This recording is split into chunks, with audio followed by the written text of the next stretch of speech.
This is a Scrum Sports Quick Fix on Radio Influence.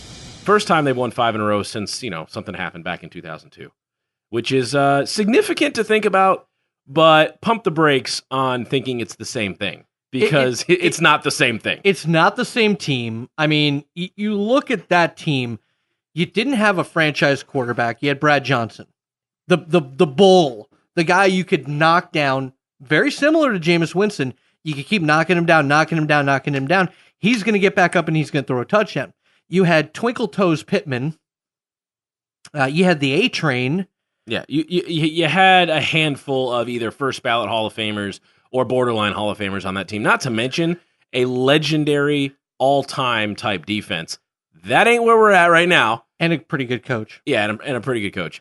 That ain't where we're at right now, but this is the first year in a very, very, very long time that you look forward to the Bucs playing. And then you look forward to seeing the defense take the field. Yes. Like for the first time in many, many, many years, yes, I feel like the defense is going to get stops. They're going to force turnovers. Mm-hmm. They're going to get sacks. Look at what they did against the Saints. They held them to under 300 total net yards of offense. Drew Brees is used to throwing for that himself. Yes. Well, did you see, going into half? Going into the half, the Bucs were owning them at time of possession, and it was not even close. And they held them to 4 of 13 on third downs. That's the ridiculous. other thing, though, is look at the second half. They did pick up. The Saints did start taking control of time of possession, actually got it back into their favor going into the fourth quarter.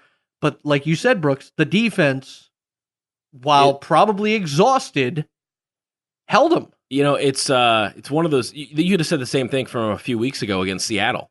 There was no scoring change in the second half. It was just a defensive battle for almost 3 full quarters in that game against Seattle. The Bucs have the best defense in the NFL during their 5-game winning streak. They've taken the ball over 14 times since week 10. They had no turnovers in the first 4 games of the season. I think they're tied for the lead in the NFL in takeaways. And it's amazing how when Lovie Smith was the head coach, he always preached about let's play defense, let's play special teams, let's force turnovers. But they're doing all of that with him no longer on the sidelines. Yeah. Oh, the irony. The Scrum Sports Show can be found on iTunes, Stitcher, and RadioInfluence.com.